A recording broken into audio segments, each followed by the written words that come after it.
Okay, sorry, thank you, welcome back everyone. I did film this whole thing and I wrote through and everything, and then I realized that I somehow messed up the settings on my camera and figured out how to turn off the microphone settings. Okay, so the lesson here is learn the equipment you're using. So I was going to come up with a monthly budget. I wanted to thank everyone who watched my first video with the debt confession. For those of you who don't know, I am facing over $200,000 in debt, and thankfully I got quite a few comments in that first one with great ideas and people kind of asking to see a bit of a breakdown. And also I wanted to follow up and make sure that I understand where my spending is at. What I was saying on camera beforehand was this month is a little bit different, and that is because I actually moved. I moved at the end of July, and I was living with roommates, but the roommate couldn't afford to give any money for the security deposit, so I covered it from my savings. Probably a bad decision, but we cleaned up the whole place, made sure everything was actually even better than we found it, and so we got the full security deposit back, and it all came back to me, myself, and I, because again, I'm the one who spent all money. And that came straight out of my savings. And the other thing that should be noted is that I actually, thankfully, I don't know who taught me this. I don't think I was taught this, but I kind of always figured out that I never wanted to be paycheck to paycheck. And so I kind of planned to make sure that I was always looking ahead to the next month.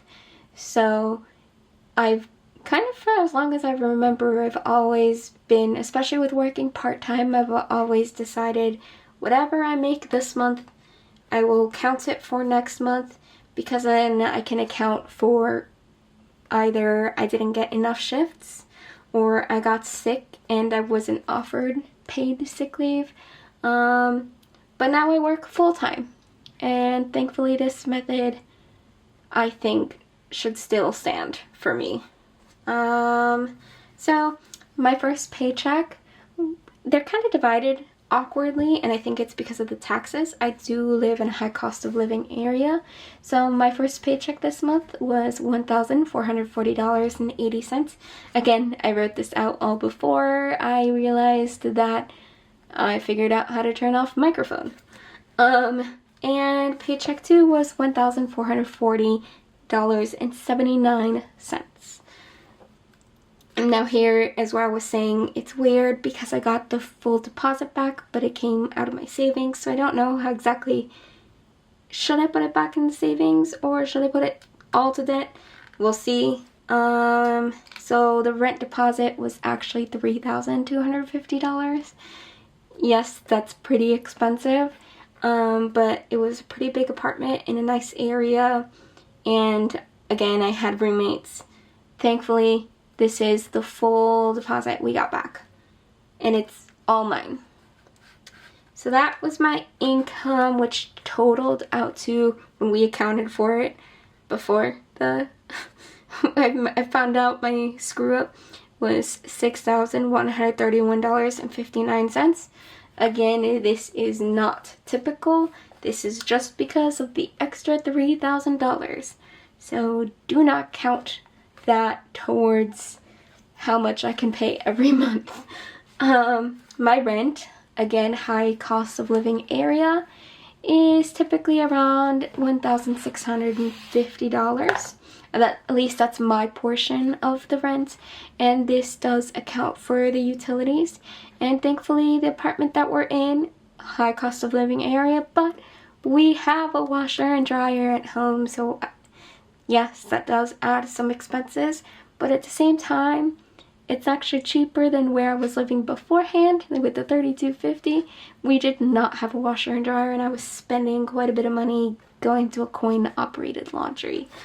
My debt, I can only really afford $1,050 a month typically, which does not cover the full interest. You guys will see. I think I'm gonna try going into detail of exactly how much interest I'm accruing. And then we've got transportation, which I live in a pretty decent area for public transportation. I do not own a car. I just take buses and trains wherever I need to go, and typically the amount each month comes out to $140. And whatever I don't spend, because sometimes I don't go into the office in person, we're allowed hybrid work some days. I believe that our requirement was we're required to come into the office 3 times a week. So sometimes it comes out to less than this. And then groceries, my typical is about $40 a month. And that's simply because I can't afford much more than that. So we'll leave that. And then I kind of figured this one's where I usually don't put money towards my savings. I have saved up 1 month emergency fund. This was through working while being in school. So I do have enough funds for 1 month if an emergency comes up, but I would prefer to build it out at least a little bit more, maybe potentially reach 3 months, especially like I mentioned in the debt confession video. I did have that one issue where during the pandemic I lost my job and I had just paid off 4 student loans and I had nothing to my name. So I would prefer to at least have 3 months, and I don't know if everyone will approve of that, but it is what it is. And I'm gonna make an extra debt payment this month. I want to pay the extra remaining. I try to zero out how much income comes in and where it goes. So I'm gonna make an extra payment of $2,001.59. Let me know, what would you have done as far as the savings and the extra debt? Would you have put the whole extra rent deposit refund into debt, or would you have put it all into savings, or would you have contributed even less to savings? Let me know. Thank you again for watching, and thank you for everyone who has commented and who has shown support, and it's been helpful already. This is only my first monthly budget. If you know of a different way to do this, again, this is kind of just random thrown in numbers. Again, this was all calculated from what I've spent in the past. So, yeah, I look forward to reading your comments.